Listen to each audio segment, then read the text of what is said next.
بسم اللہ الرحمن الرحیم۔ السلام علیکم دوستو، آج میں آپ کے لیے لائی ہوں، کیا کوئی عورت اپنے بچوں کے باپ سے اتنی نفرت کر سکتی ہے کہ اس کے مرنے کی دعائیں کرے؟ بدبخت عورت۔ اصغر اگر یہ جانور نہیں ہوتے، محکمے کی طرف سے ہمیں کتنی رقم ملے گی؟ یہ سوال اصغر سے اس ملازم کی بیوی کر رہی تھی جس کا ایک روز پہلے سیالکوٹ پسرو پر ایکسیڈنٹ ہوا تھا۔ مخالف سمت سے آنے والی گاڑی نے ٹکر ماری۔ مشرف اپنی موٹر سائیکل پہ سیالکوٹ ڈیوٹی پہ جا رہا تھا۔ مشرف کو کافی چوٹیں آئی تھیں۔ گاڑی والا لوگوں کے جمع ہونے سے پہلے ہی موقع کو غنیمت جانتے ہوئے بھاگ نکلنے میں کامیاب ہو گیا۔ ایمبولینس نے بروقت پہنچ کر ملازم کو اٹھایا اور ایک پرائیویٹ اسپتال پہنچا دیا۔ اصغر مشرف کا کلیگ ہونے کے ساتھ ساتھ اس کا جگری دوست بھی تھا۔ اطلاع ملتے ہی اسپتال پہنچ گیا، جو کہ ابھی تک بے ہوش پڑا تھا۔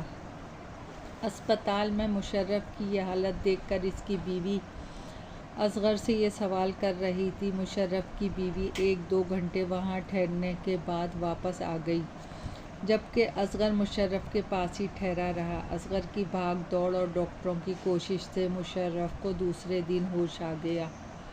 مشرف کے ہوش میں آنے پر اسے معلوم ہوا کہ ایک ٹانگ ٹوٹ چکی ہے، جبکہ سر میں بھی کافی چوٹیں آئی ہیں۔ ٹانگ پر پلاسٹر چڑھ چکا تھا اور سر پٹیوں میں جکڑا ہوا تھا۔ مشرف کی بیوی تیسرے دن یہ دیکھنے آ جاتی کہ مشرف ابھی تک زندہ ہے۔ جب بھی آتی اصغر سے رقم کا پوچھتی۔ ایک دن اصغر نے اس سے کہا، بھابی تم اپنے سہاگ کی خیر مناؤ، اس کی سلامتی کے لیے دعائیں کرو، تمہیں رقم کی پڑی ہے۔ اگر 30-40 لاکھ مل بھی گیا تو کیا کرو گی؟ جب سر پہ خاوند ہی نہ رہے گا تو رقم کس کام کی؟ جوں دن گزرتے جا رہے تھے مشرف کی حالت بہتر ہوتی جا رہی تھی۔ ایک دن ڈاکٹروں کا بورڈ بیٹھا۔ انہوں نے مشرف کو مکمل چیک کیا۔ دائیں ٹخنے میں معمولی سا زخم تھا جو اسے چلنے میں تکلیف دیتا، باقی تمام زخم بھر چکے تھے۔ چند ایک گولیاں اسے لکھ کر دے دی گئیں۔ ٹخنے کے زخم کے ٹھیک ہونے تک دوا باقاعدگی سے استعمال کرنا تھی۔ اب بائک کے نزدیک مت جانا، اگر دوبارہ حادثہ ہو گیا تو وہ جان لیوا بھی ہو سکتا ہے۔ دوسری بات یہ کہ گھر جا کے اچھی خوراک کھانا تاکہ کمزوری دور ہو سکے۔ محکمے کی طرف سے مشرف کو 2 ماہ کی چھٹی مل چکی تھی، ریسٹ کرنے سے مکمل انرجی بحال ہو سکے۔ اصغر نے مشرف کو گھر پہنچایا۔ مشرف سے اجازت لے کے ڈیوٹی پہ چلا گیا۔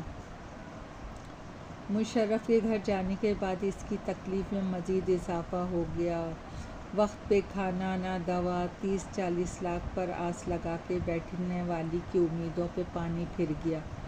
وہ مشرف کو سیدھے منہ بلانے کی روادار نہ تھی۔ اسے کھانا کیا دیتی؟ بھوک ستاتی تو مشرف بیچارہ محلے کے کسی بچے کو بھیج کے نان پکوڑے منگوا کر بھوک مٹاتا۔ دوائی کے لیے بھی پیسے نہ ملتے کیونکہ ATM پر اس کی بیوی قابض تھی۔ جب کبھی اصغر گھر آتا تو وہ اپنی جیب سے دوا لے کر دے جاتا۔ کھانے کے لیے بھی رقم مشرف کے تکیے کے نیچے رکھ جاتا۔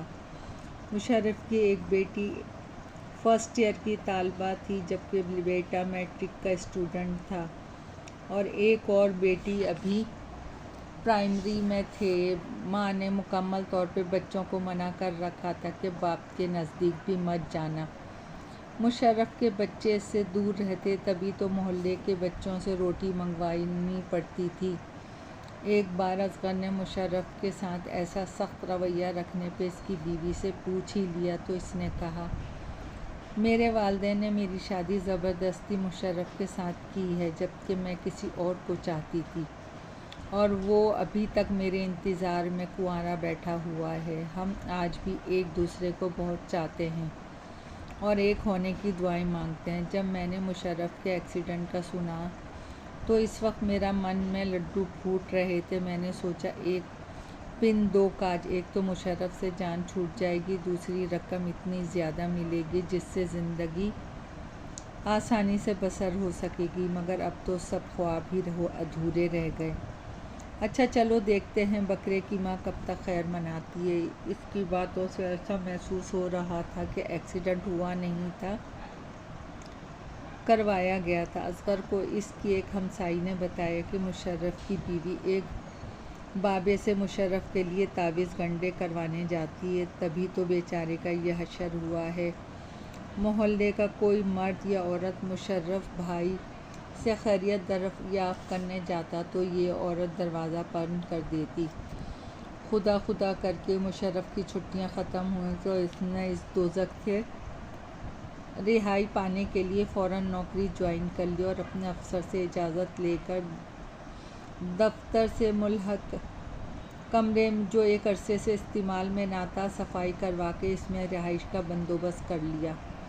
ہوٹل کا اچھا کھانا کھانے سے مشرف کی صحت کافی حد تک بہتر ہو چکی تھی۔ مشرف کے بچوں نے اس کا پیچھا نہ کیا۔ بد نصیبی دیکھیں کہ اصغر کے کہنے پہ مشرف کو اپنے گھر جانا پڑا۔ اصغر چونکہ اس کے برے دنوں کا ساتھی تھا، اس کا محسن بھی، لہٰذا اس کی بات کو نہ ٹال سکا اور گھر دوبارہ آ گیا۔ دوسری طرف مشرف کی بیوی بلا ناغہ بابے کے پاس حاضری لگواتی رہی۔ نہ جانے بدبخت نے کیا کیا کیا کہ ایک ہفتہ ہی ہوا تھا کہ مشرف کو گھر آئے ہوئے کہ وہ ڈیوٹی پہ جا رہا تھا۔ پہلے والا واقعہ منوعاً اسی طرح ہو گیا۔ مشرف کو بہت زیادہ چوٹیں آئیں۔ سیالکوٹ کے بجائے اس کا بھائی اسے لاہور لے گیا، جہاں پر وہ جانبر نہ ہو سکا اور اس فانی دنیا سے کوچ کر گیا۔